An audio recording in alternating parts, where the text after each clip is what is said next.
Hey guys. Okay.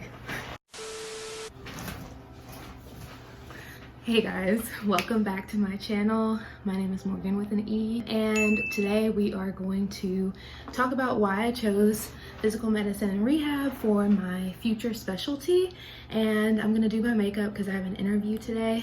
So there's gonna be a talk through on that. I'm not doing a makeup tutorial. I'm really not good enough at that type of stuff in order to give anybody advice. So that's not what we're here for.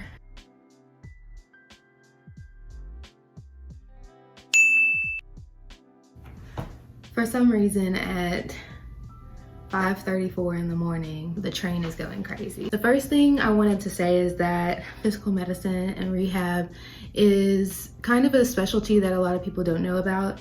So I like to say that it's like a combination of neurology and then musculoskeletal medicine. So some of the same things that you think about a sports medicine doctor doing or a neurologist doing, and also some of the same things that an internal medicine doctor does inpatient are things that we do. So when a patient is in inpatient rehab, they have been in the hospital already for some type of problem, whether it's like a stroke or a bad car accident where they had multiple fractures, or even like a liver transplant, and they're just really debilitated and they can't go home safely and take care of themselves. So they come over to us in inpatient rehab to stay under the watch of a licensed doctor who knows how to prescribe certain medications, and nurses who can supervise them getting like IV medications still, IV antibiotics, who can notice if their status starts to change. And it's this like super interdisciplinary situation on the inpatient side. On the outpatient side, there's a lot of variety. Doctors can see patients that have musculoskeletal complaints or neurological complaints and do like a very thorough physical exam on them, and then try and give them injections or prescribe really good targeted physical therapy. Yeah, that's kind of the gist. So there's a lot of variety within the specialty. The second thing, I like to say that physical medicine is, in my opinion, a specialty that matches some of the cliche answers people give for why they want to be a doctor. So this is like when you're applying to medical school in the first place. And one of those things is I want to help people. So when I'm on a physical medicine floor, I really do feel like I'm helping people to like a very high degree, because there's like this emphasis in the specialty of function and making sure that not only are people healthy enough to not need to be under the watch of a doctor, but they can go home and safely take care of themselves, or at least have a family member that is trained well in whatever their current situation is, and also have really good medical equipment that they might need to take care of themselves. So you can't be functional without the right medical equipment. And I think in other specialties, because of the patient load, some of those things can get left by the wayside, can get pushed onto the single social worker, and it's definitely a lot less continuity, a lot less like teamwork in that regard. And I think that when you discharge somebody home from PM&R, you can really like feel pretty confident in most cases that they're not going to come back. Whereas I think in a lot of other inpatient services, you never know, like anything could go wrong and they might be back in a few days. Next one is, I love the idea of getting to know my patients. So you spend in inpatient rehab, patients will spend like an average of 2 weeks on the service doing physical therapy, and you round on them every day. So you get to know them pretty well, they get to know you pretty well, you get to know their families pretty well, because like the families are very integrated into their process. And yeah, I really love that. I love to teach my patients, and I love to just like get to know people. So it's a really nice feature of the specialty. And then the last one is loving to work with a team. As I said, it's a big team that works in PM&R, and it's not like a disjointed team like you see in a lot of other specialties where, you know, everybody's doing their own thing. Like there's a whole lot of communication. Since doing emergency medicine, I think I would kind of compare it to that as far as the level of communication, because you have the physical therapists that are seeing them twice a day, and then you have your nurses that see them throughout the day. You have your doctors that might see them once to twice a day. Sometimes we go and do rounds in the gym to see how they're doing, which is really, really cool. And then you also have speech therapists and occupational therapists, and you have the case manager who is literally doing all of that other stuff of like, is their house gonna have too many steps for them? Or are they gonna have a ramp to get into the house with their wheelchair? They're handling all of that all at the same time. It's not left to the end like I think it is in internal medicine. And you know, it really feels like you are discussing the patient multiple times every day so that they get like the most continuity, the most like overarching care that they could have gotten. And it's really awesome to get to the end and know that everything is already in place. There's no loose ends, and that patient is gonna go home safely. So those are the 3 things for why I think it matches that cliche answer of, you know, why medicine? Why do you want to be a doctor? And the reasons that I always say on my interviews, because they're more personal to me. First off, I wrote about in my personal statement my mom's car accident that she had when I was a junior in college. This was when I was studying for the MCAT, and I didn't really know anything about medicine yet. The MCAT is definitely not a prep for medical school. It is, I don't know, it's just a bunch of science and math. Like it's not real. Anyways, so she had her accident in November, and like the very end of November, early December, and I didn't get to see her till like a week later. I finished all of my finals. My dad like wanted me to stay at school and finish my finals, and then I went back home, and she was still on the acute side for a couple of days doing surgeries and stuff. And on that side, the focus was, you know, she's alive. She didn't have any like internal injuries. She didn't have any brain injuries, which was awesome. But she had all of these fractures that weren't stable. And so they were trying to decide when to do the surgeries. Do we do them now? Do we wait a few months? Do we think that the reconstruction we already did is gonna hold up? Blah, blah, blah, blah, blah.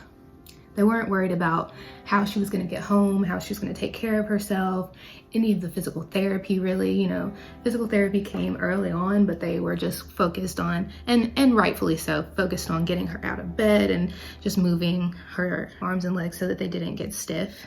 So that was definitely a very hard time. But then when we went to the inpatient rehab side, it was really about how to get her home safely and what the next steps were, you know, because this is a very scary situation. She was a very independent woman, and you know, we've never had to really take care of her before. So just this idea that now we're gonna be taking care of her for who knows how long, you know, and you know, changing up how we do things at the house was really scary for all of us. And that's how it is for all families. You know, you have a family member that gets sick that used to be able to take care of themselves, and you don't know what's going to happen next. So it was really nice to have the doctors really focused on that and be able to again talk to so many different people, physical therapists and occupational therapists and our case manager about what the next steps were. Then I also had really good exposure in medical school, thankfully. I was lucky enough to go to a school that does have a PM&R department. A lot of schools, medical schools and hospitals don't have them. And so for students that go to a medical school that doesn't have one in their area, it can be a lot harder to get exposure to the field.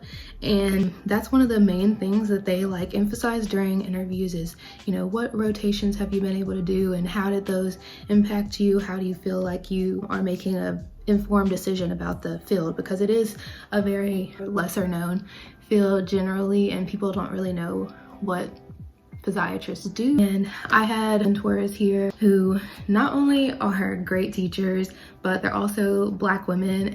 It's just really nice to have that type of mentorship from someone who looks like me. I also really love neurology and musculoskeletal medicine. So I think a lot of times in medical school, there's a couple of things that come easier to certain people. And, you know, of course there's some of those people who are like, everything comes easily or whatever. But for me, the things that came easier were MSK and neurology. Everything else I had to work a little bit harder at. I felt like, you know, I can get there, I can pass. But for MSK and neurology, like that wasn't the case. Like I really enjoyed it and I was good at it. So that was really awesome. Like, and just kind of confirmed that maybe I would do neurology, maybe I would do PM&R. I kind of like have an idea of liking both. Then I got to my neurology clerkship in 3rd year. And I really loved it, obviously, but I didn't like the idea of like seeing these patients, you diagnose them, which is one thing about PM&R that I miss. You don't do a lot of the diagnostics for PM&R. Most of the time people are already diagnosed when they come to you, at least on the inpatient side. On the outpatient side, you're doing diagnosis. Yeah, so in neurology, you see the patients, you diagnose them, and then you kind of hand things off to the internal medicine team after you're no longer like needed on a daily basis. And of course you can like be consulted again, but it's just not enough continuity for me. You don't get to see their progress before they get discharged from the hospital, and you may see them in follow-up, but to me it just, I want to be able to see how they were when they left the hospital so that I can know like what things need to be worked on, and that's exactly what PM&R does. And I also do indeed like want to help people and be a part of a team. Like I'm not gonna sit up here and act like I'm, you know, better than those cliche answers, because they're cliche answers for a reason. You know, people who go into medicine have to, in my opinion, have some type of like want to interact with people and make people's lives better. And I don't think that you can really go into medicine if money is the only thing on your mind. Like you have to enjoy the work and enjoy the people too, because you could have gone into hella other fields and made way much more money without the loans and without as much training. So I don't know, that's just me, maybe I'm naive. And I also love teaching. Like I said, I really love teaching students, and I think that PM&R is one of those fields where students don't know a lot about it when they come on rotation. And so I loved having my residents give me little tidbits, and I look forward to doing that in the future. And it is a good lifestyle. So I actually read this statistic that out of all of the specialties, PM&R doctors are the most likely to not choose to go into medicine again if they could go back.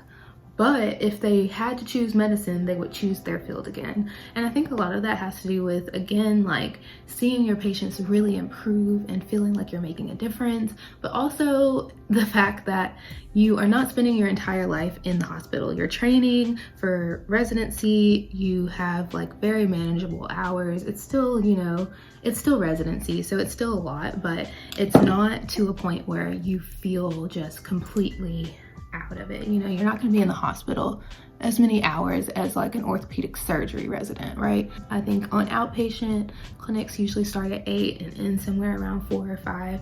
And of course you can have like other things, be a part of certain committees or outside stuff that like you have more obligations at your desk afterwards, but you know, that's clinic. And on the inpatient side, a lot of times rounds start around 7:30. You do rounds in the mornings. You might see the patients in the gym sometime in the morning or afternoon. The residents here, they leave around like 4:35, and of course they still do call. They do night float at some programs, but it is a very manageable lifestyle, and that's really awesome. So yeah, those are all of my reasons why I'm interested in the field and why I'm really excited to go into this residency next year, or not even next year, oh my god, it's like at the middle of this year. And so excited to finish medical school. Like I think medical school can be enjoyable, but at the end of the day it's hard, and it's like you're doing it for no money and for negative money in a lot of people's case. So, you know, it's nice to move on to residency where you have some more autonomy, where you know a little bit more of what you're doing. Because like, and I say a little bit very, very sparsely, like you know a little bit more, and you know, it's just, I think a little bit more continuity. You're doing what you want to do. Anyway, I'm gonna finish doing my makeup. I'm gonna go in and like speed this up and I will show you guys the final result. And then I have to take Gatsby, my dog, to doggy daycare today for my interview, and grab something to eat before it's time to log in. Okay, and if you're a Black girl struggling to find a neutral palette that goes up on you, That's also cheap. Try NYX. I got this NYX Ultimate Edit, and it's a really good palette. I really like it. Okay, so I completely forgot to come back and record after I finished my interview. So in a second, you're gonna see how my hair and makeup looked when I finished. And I'm so glad that you guys have watched to this point. Please subscribe and like if you wanna see more of my videos. Bye!